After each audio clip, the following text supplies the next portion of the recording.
Five, four, three, two, one. It's time to count down reality TV's most talked about moments with Amanda Bella.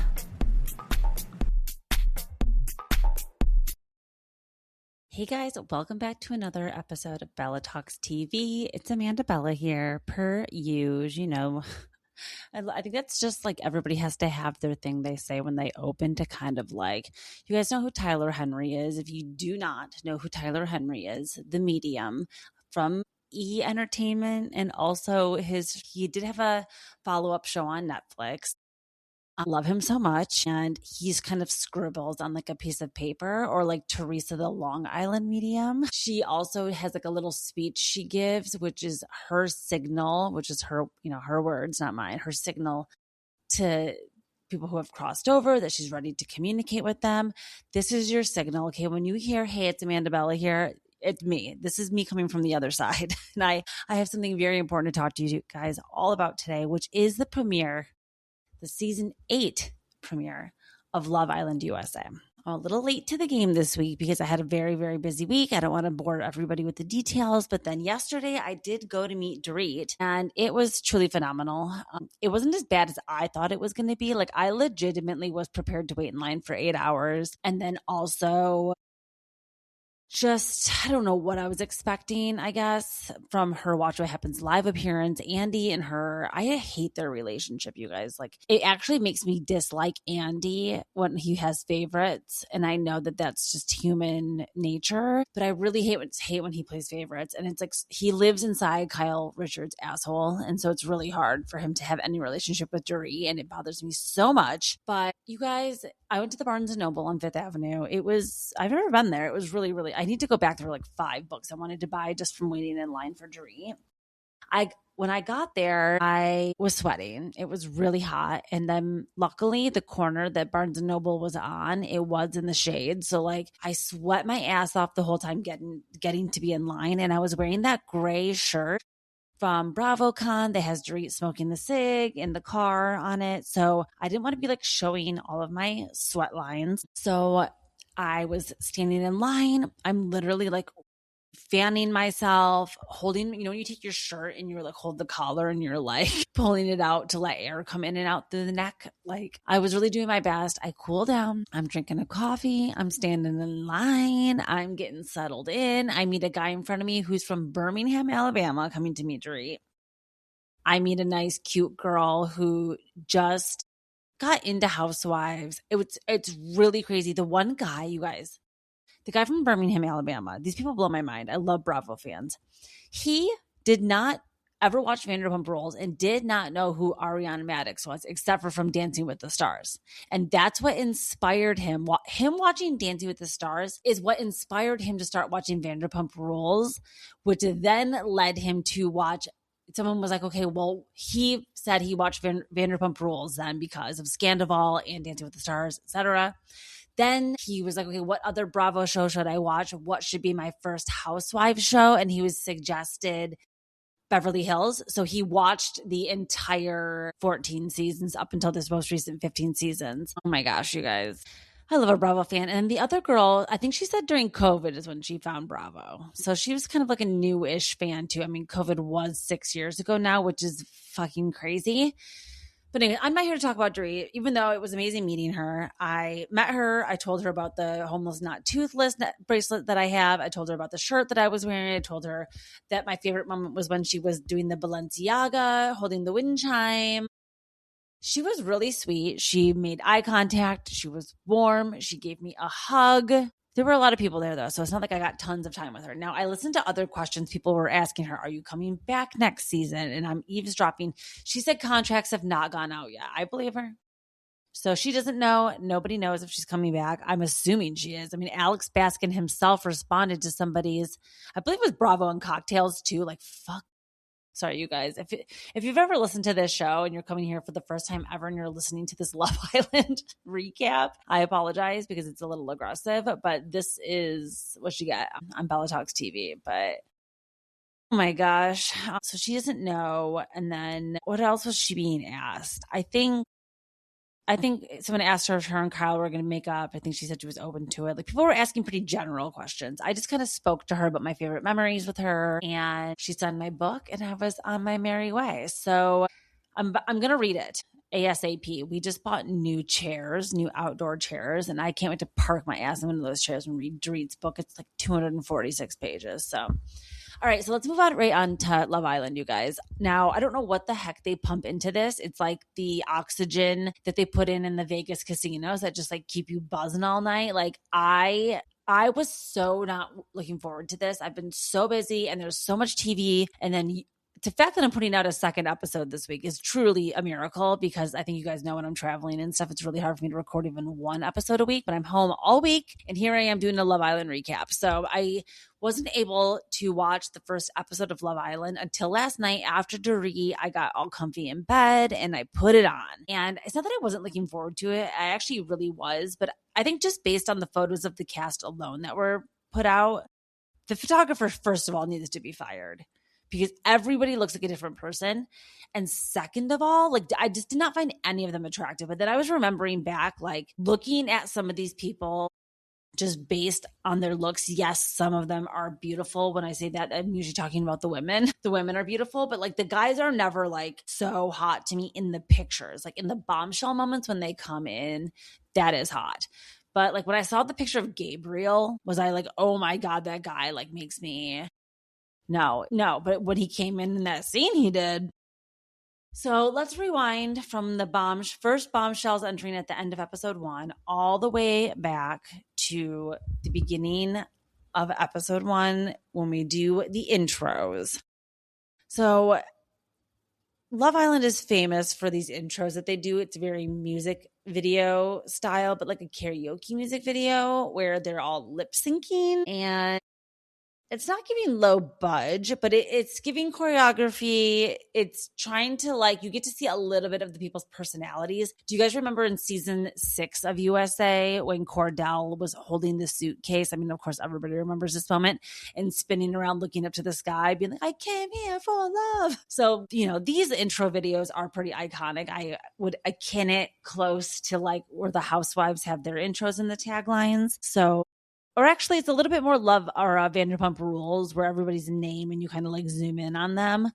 So we have Anaya. Naya goes by Naya, and she is kind of the first one that comes onto screen, and she's giving high energy. She's giving kind of like professional dancer at first, and then they show Kenzie. And Kenzie's doing so many things. She's doing splits. She's doing handstands. She's reverse cowgirling on like top of a king size pillow on this like bed that's in the jungle. I don't know what they were doing with Kenzie, but she's the next one we see. And then they kind of go down the list. Let me see if I actually took pictures of like everybody in the intro. Okay, so yeah, I actually have one thing. Let's see. Naya. Oh, and then there's Bryce. Bryce is the guy who's a cancer from LA, who's a DJ, who we find out later fixes garbage trucks in his spare time, or not really his spare time. It's really his full-time job, and then he DJs part-time. He's also a model, and his first job ever was Calvin Klein. So like Bryce is interesting, but he's 29 and they all think he's old. Then they have Beatrice, which I'm going to say that in my like white girl Michigan accent. I think it's Beatrice. She's like, you can call me Tris or Bea. And I think everyone's calling her Bea. She was somebody that, I don't know, I guess this, I'm going to just call this unconscious bias, but like, I, for some reason, did not think I was going to like her at all, based on no other reason besides the fact that she has an amputated leg. And I think normally when you see people like that, this is going to be a stigma, you guys. I mean, this is a brave podcast, but I think I just thought she was going to be kind of like a victim and be whiny and be like, oh, no one likes me because of my leg. And I don't know why I projected that onto her, because she is fucking hilarious, has more confidence oozing out of her amputated foot than I have in my whole body. So I really misjudged her. And she was the breakout star to me. Then we have Casey, who is a nursing assistant, basically like a tender care hospice nursing assistant, which I really appreciate people like that in this world. There's a special place in heaven for these angels. I like that. I think that he's a cutie. And then we have Sean, the Asian cop, and he's the single dad who said he was in a 10-year relationship and then went on like a wild bender of online dating and randomly knocked up a girl. And just the way he says that, like I think that was his verbatim thing, that he randomly knocked up someone. Then this girl lives in Pennsylvania. He moved there now and is raising his child there. So he actually does seem like a good guy. Then we have Melanie, this really beautiful light-skinned black girl that Iris apparently met because she is the manager of a bikini store. And they nominated her, put her casting tape in, and now this girl's on here. And I didn't think I was going to like her either. Like, these people just look boring from their photos. And she's from Philly, and she has a huge East Coast personality, and I'm like loving her. Okay, then we have Sincere, who's long hair.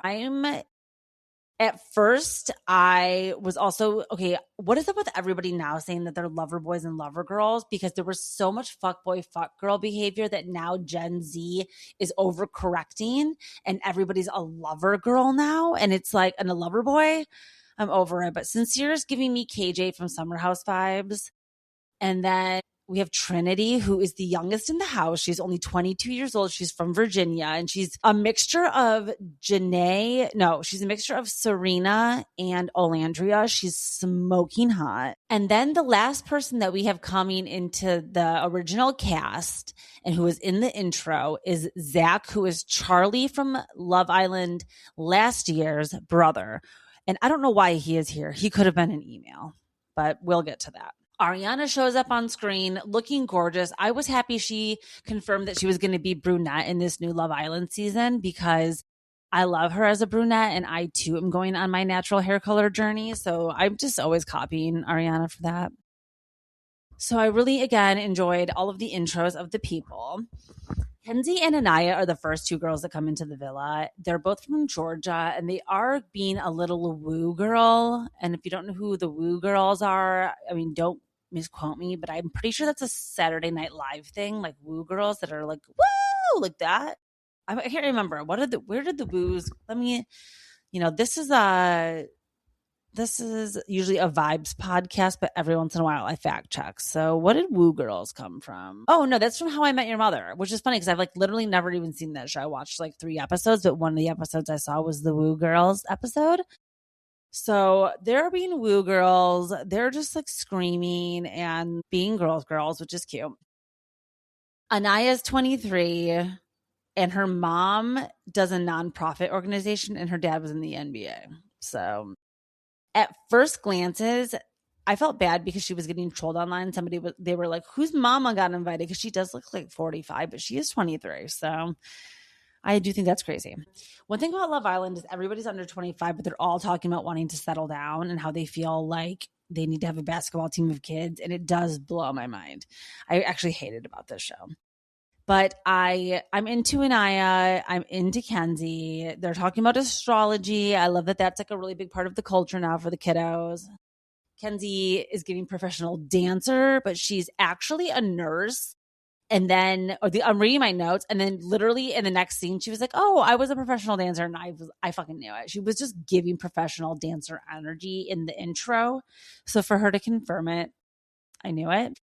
She didn't have sex for 1.5 years, and so she was re-virginized. And that's another thing that Gen Z loves to do and overcorrect is like not have sex. They don't drink, they don't have sex, and they're just lover girls and lover boys now. Sober lover girl and lover boys now. So it's really interesting. Melanie's the next girl. They send the women all in first. So Melanie's the next girl that comes in. She said that she actually described herself as fun as fuck. And then at first I was like, okay. But actually, I kind of agree with her. She does come off fun. And she had a very interesting take about girls. She said, you don't have to call yourself a girl. And if you do that, that's a red flag. So I'm kind of into that. That's what I used to say. And then people would say that I was not a girl for that. So she's also Dominican. And like, I have not met a Dominican person I don't like. So I'm into her already. Beatrice comes in with Trinity. I just really, again, love them. I actually showed a picture to my husband of Beatrice, and I was like, would you fuck her? Because you don't know anything about her, amputated leg and all. Would you fuck her? He said yes immediately without hesitation. And I said, that's a green flag. So I'm into that. Her intro I'm going to post a video of it to my Instagram. It is one of the funniest 30 seconds I've ever heard. She says something about men having mouth mullets, which I believe is a goatee. And I've never heard that before. And that was so funny. Trinity works at a hardware store. She's only 22. I believe it's Home Depot or Lowe's that she works at. And that just also I found very interesting. I love kids these days and just kids that don't go to college and like the jobs that they have. It's funny. It's giving like full-time benefits with insurance. All right. And then Ariana comes in. Her stylist, Emily Men, does incredible work. Every single outfit that she wears. I just wish I had her closet so much. Okay, then the men start to enter, and we have Bryce and Sincere is the first guys that come in. Sincere is also into track and field, and so originally I think we thought that Beatrice was going to be into him, but they actually don't totally hit it off in the beginning. So Sincere says he's raised by women, again, KJ vibes, and he also says that he's not going to find his wife in the club, maybe a run club. And I did find that interesting too. Like, again, like I actually did meet my husband in the club because we're millennials and that's what happens. So Bryce was born in Hawaii. He was raised in Vegas. He moved to NYC at 17, again, to model for Calvin Klein. And he's a Cancer. He says he's emo, and I believe it. Zach's, who is Charlie's brother, again, he came in, and I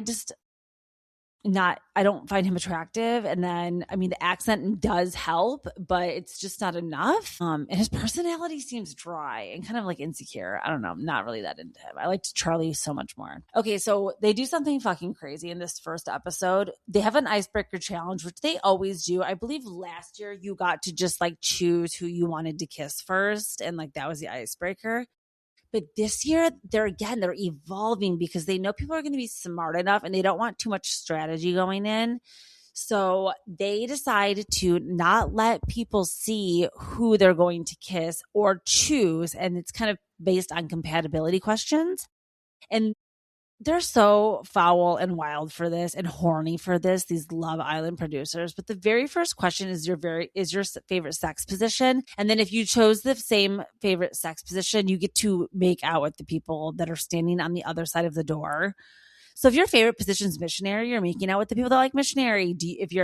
Literally the three options were missionary, doggy, and cowgirl. Or on top. I mean, you do get to know a lot about people by that, but I just find that these are almost children to me at this point because they're 22, 23.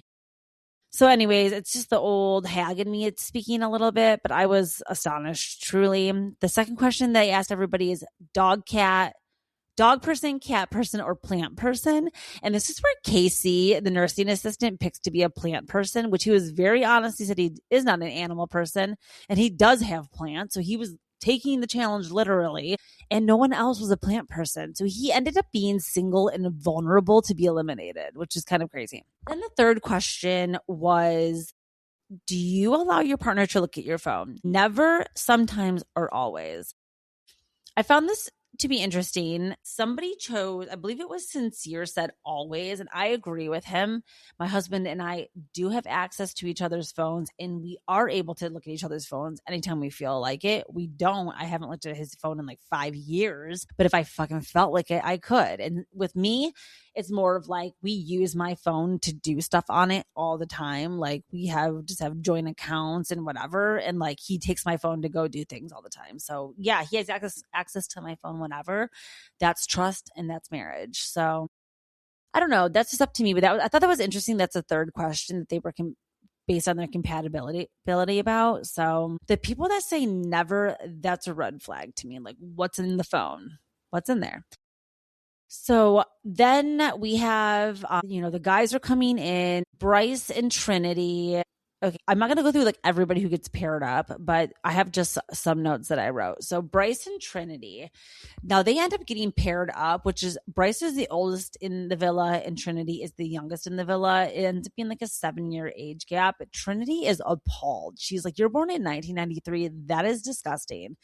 Please get away from me. So I think that's absolutely hilarious. But this is, again, the world that we're living in 2026. And what is the Matthew McConaughey thing? Like, I keep getting older, or the girls keep getting younger and I stay the same age. Like, that's kind of how I feel, because I still feel like I'm 21 and I'm like, wait, how are those girls 21?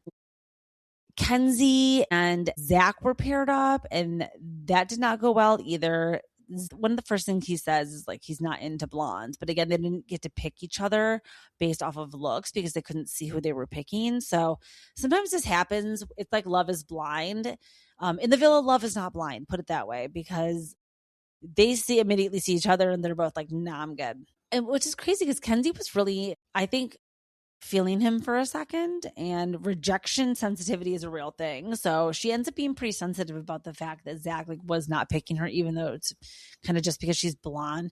I also think she's just, her aura is chaotic. So it's giving a little bit of Kaylor energy from a few seasons ago. Oh, another thing about Bryce and Trinity I had to bring up is that she isn't like how LA he is, because she says that he probably does OOTDs, like Stassi Schroeder, like outfit of the day pictures of him in the mirror. And that he also probably eats avocado toast, and she's like not into that. I just love all of the honesty going on in this villa already. KC was left single. Kenzie was left single, and KC was left single. But then KC eventually was paired up with Anaya. And I like them together. They seem to be vibing. Sincere chose Melanie, and they're also vibing. Sincere says he doesn't eat eggs. I think it's so cute that, though, he's like, Melanie, like, what do you like to have for breakfast? Because I think one of my favorite things about Love Island is the men making all the women breakfast and bringing it to them when they're getting ready. And so I thought that was cute that he was kind of trying to get a feel on what she wants for breakfast. But then he says something I've never heard before, which is that he does not eat eggs and that he doesn't know how to make them, but he's going to try for her. And I'm like, what do you mean you don't eat eggs? Like, how do you, like, that's like one of the only types of protein I do get is eating eggs. So I thought that was interesting. Yeah, Naya and Casey, we talked about them. Okay, so then everybody goes to bed for the first night. They're all mingling. Beatrice and Sean were hitting it off, but there aren't any like huge. I would say at the end of the first day, Sincere and Melanie were the strongest couple. And then breakfast is so cute. They wake up the next day, and Sincere brings Melanie breakfast, and they make out in soul ties. Anaya is going on about how she is into chivalry and kind of like old school men. And I think that that's great because Casey seems sweet. And if he can give an old man a bath at a nursing home, he can probably make sure that Anaya is going to be able to like get her foot rubbed. And, you know, if she's pregnant, I feel like he would take good care. Like he would probably be a good partner. So I don't know what it was about this first episode. I think maybe everybody was really nervous and like not mingling, or, oh no, you know what it is? Because it's the first day in the villa. I think they do a lot of like confessionals and kind of shooting other things with production, because all of a sudden it was just fire pit time. I'm like, what do you mean it's dark out? Like, what did they do all day? It was breakfast, then it was fire pit time. But it's already the first elimination coming up, and Ariana shows up. Everybody's freaking out. Zach and Bryce are already concerned about that age gap with Trinity. So like some of the couples are shaky. We know Zach and Kenzie aren't good. We know that things aren't just like solidified yet. And for the first time ever in Love Island history, on the very first day, they send in 2 bombshells right off the bat. They have a girl, Katya, and a guy, Gabriel, who is kind of like Maluma, and he is just giving like Spanish seduction. And Katya is giving like, she reminds me of, she just reminds me a lot of like the Too Hot to Handle girls. I don't know. She's hot, but I'm not sure about her personality yet. I also really liked the music choices. They played a Rufus Du Sol song when Gabriel came in and was making out with all of the women. Because, you know, bombshells be bombshell. And when they send the bombshells in, they make out with everybody that is open to being stolen to come into the villa. So I really enjoyed all of the drama and the chaos in the first episode. But when Gabriel and Katya come in, and then they find out basically have a challenge where Ariana makes everybody stand either a red dot or a green dot. And if you're in a green dot, that means that you want to see who else, like you're open to exploring still. And the red dot means that you liked the first person you were paired up and you wanted to stay. Now, the bombshells come in and take the people that were on the green dot. So Gabriel takes Beatrice. Beatrice like wins the kissing challenges already off the bat. Again, I'm obsessed with her. And it kind of goes right into the second episode with like the Bombshells take away, who are the guys? I think it was Bryce and Sean get taken away with Katya. They all go into some other part of the villa. Everyone takes off their blindfolds. Rufus Du Sol is playing. And then they realize that like Zach is gone, and like the people that were on the green dots are gone, and the people that were in the villa are freaking out because they don't know what's going to happen or who's going to be eliminated. So they kind of leave you basically on a cliffhanger after the first episode. So there were just so many funny episodes that happened this first part. I loved, again, the Woo girls in the beginning. I loved Kenzie talking about how delusional she is, and everybody agreeing, like, yeah, I'm delusional too. Like, you have to be delusional. Like, being a little bit delulu is the salulu. Like, these women seem fun. Kenzie fangirling over Ariana, I thought was so cute and funny. I have to say, out of all of the men, I am mostly attracted to Bryce. Of course, I love Cancer men. I love DJs. He's just right up my alley. But I'm curious to find out what's going to go on about these losers. Sean, I'm just not sure. Again, he's a single dad that said that he got a rando pregnant. And I just think I think it's such a different approach. Remember Huda came in last season and her being a single mom and not telling everybody until episode 4 when the Mommy Mamacita came out. Like, this is a much different approach. Like, he walked in and was like, it was the first thing he said was, hi, I'm Sean. I'm a cop and I have a son. So just a much different approach. Let's see what else I found to be entertaining. I have so many pictures in my screenshots. Let's see what else. The age gap thing. I thought the part was funny about the girls being like, I'm gonna look cute and wear real cute sleep sets for the first 3 nights, and then I'm about to start wearing my granny panties. That's very relatable. I think it was Sean or Sincere, one of them admitting that they're a yapper. I love a man that's a yapper. I love that Beatrice was open about not being sure if she wanted to date a guy that has a child. I love the girls having so much fun together in the room, getting ready for their first night of sleep. Like, the way that they were kikiing, and Beatrice is just so funny. She was getting everybody laughing. She said when she tries to twerk, she looks like a dog that's about to throw up. That was so funny. She's so like self-deprecating. Really, really funny. Sincere's like so into Melanie. I'm already predicting now that Sincere and Melanie are going to make it like pretty far and be pretty into each other.